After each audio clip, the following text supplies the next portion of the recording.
আমাদের যে দুদক সংস্কার কমিশনের যে প্রস্তাবনাগুলো ছিল কোনোটি ক্ষেত্রে তাদের কোনো দ্বিমত ছিল না, প্রতিটি ক্ষেত্রে তাদের ঐক্যমত্য ছিল, কোনো দ্বিমত করতে পারেনি। সেই কারণে দুদকের শীর্ষ কর্তৃপক্ষ বলেছিলেন যে তারা একটু হতাশই হয়েছেন, অর্থাৎ এমনভাবে তারা প্রতিবেদনটিকে মেনে নিয়েছেন যে তাদের কোনো দ্বিমত থাকার কথা নাই, অথচ অত্যন্ত কৌশলগত সুপারিশগুলো উদ্দেশ্যমূলকভাবে বাতিল করা হয়েছে। যার মধ্যে অন্যতম আমি যেটা বলতে চাই, রিপিট করব, সেটা হচ্ছে যে, এবং সেই ক্ষেত্রে এই সুপারিশের ক্ষেত্রে সবগুলো রাজনৈতিক দলের উইদাউট এনি এক্সেপশন সবগুলো রাজনৈতিক দলের কোন প্রকার রিজার্ভেশন ছাড়া ঐক্যমত্য ছিল।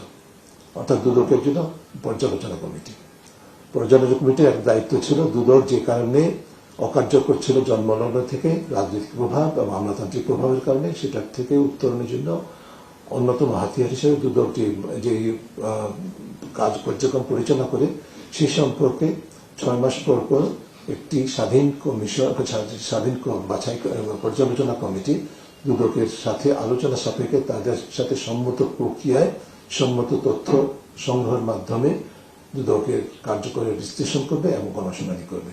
এই সুযোগটা রাখার জন্য একটা স্বাধীন বাছাই পর্যালোচনা কমিটি প্রস্তাব করা হয়েছিল।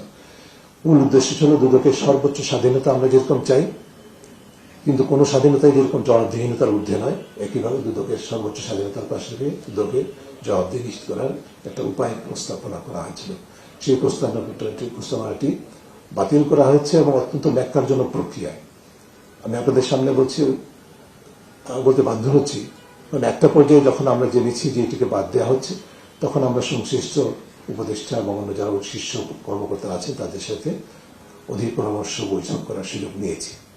সেখানে 1 ঘন্টার বৈঠকে আলোচনা সাপেক্ষে তারা সম্পূর্ণভাবে একমত হয়েছে, রিপিট করছি, সম্পূর্ণভাবে একমত হয়েছে যে বাছাই ও পর্যালোচনা কমিটি থাকবে এবং যেই প্রক্রিয়া এবং যেই কর্মপদ্ধতি সুপারিশ করা হয়েছিল সেটাও থাকবে। শুধুমাত্র একটা তারা অনুরোধ করেছেন যে ঠিক আছে, বাছাই কমিটি উল্লেখ করা হবে আলাদাভাবে, পর্যালোচনা কমিটি আলাদাভাবে উল্লেখ করা হবে। আমরা মেনেছি, তার কারণ হচ্ছে যে একই প্রক্রিয়ায় একই কর্মপদ্ধতি নির্ধারণ করে থাকবে যেটা সুপারিশ করা হয়েছিল।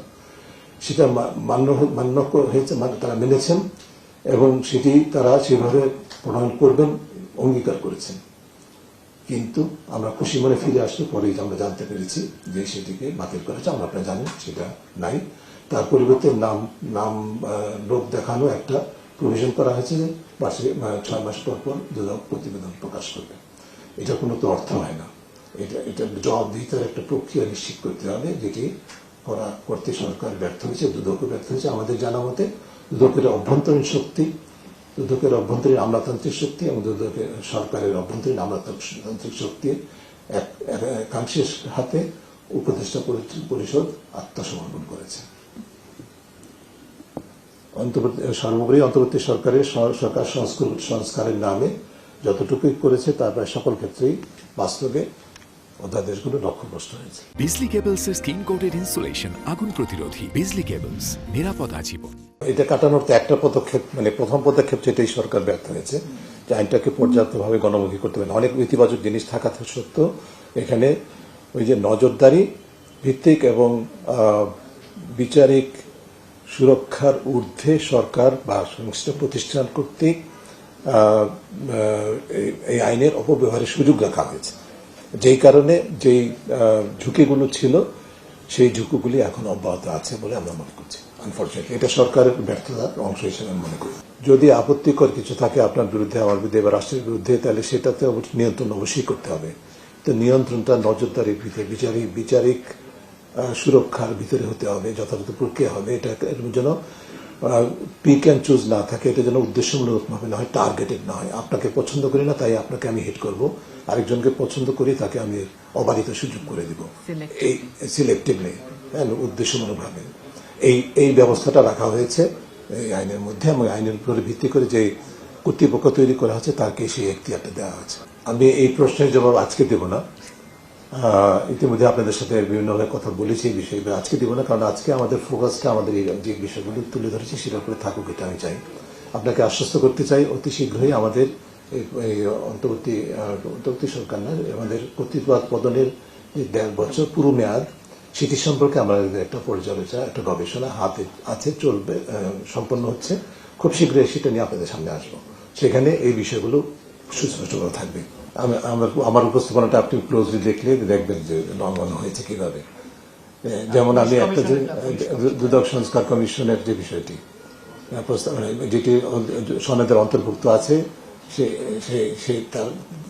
সেটা তদনুযায়ী কিন্তু দুদক অধ্যাদেশটি প্রণীত হয়নি। পুলিশ কমিশনের জন্য যে স্বাধীন পুলিশ কমিশন করার হয়েছে সম্পূর্ণভাবে জুলাই সনদের পরিপন্থী। এই ধরনের অনেক দৃষ্টান্ত কিন্তু আছে যেগুলো আমার প্রতিবাদে উপস্থাপনা আছে। একটু কাইন্ডলি দেখবেন নেবেন। ভবিষ্যৎ সম্পর্কে তো বলতে পারবো না, তো অনেকে নাখোশের শিকার হবো, সেটা এমন হয়েছে ইতিমধ্যে, এটুকু বলতে পারি আপনাকে। ইতিমধ্যে যতটুকু আমার ভূমিকা আপনারা দেখেছেন, আমাদের ভূমিকাটা একটু বুঝতে হবে। আমাদের হয়েছে সরকারকে সহায়তা করা, সরকারের ইতিবাচক দিকের স্বীকৃতি দেয়া, সম্মান করা, উৎসাহিত করা, এট দ্য সেম টাইম ব্যর্থতাগুলোকে আমার চিহ্নিত করা, ঘাটতিগুলোকে চিহ্নিত করা। সেখানে কোনো ঘাটতি আমরা করিনি, কোনোদিনই করি না, এখনো করি, আজকেও করছি না, ভবিষ্যতে করবো না। এই কারণে বিরাট ভাজন হওয়াটা টিআইবির কার্যক্রমের বা ব্যক্তিগতভাবে আমার কার্যক্রমের একটা পেশাগত বিড়ম্বনা ছাড়া আমি কিছু দেখি না। এটি আমাদের অব্যাহত থাকবে, এটি আনফরচুনেটলি এটি বাস্তবতা, কিন্তু এটাকে আমরা স্বীকার করে নিব না।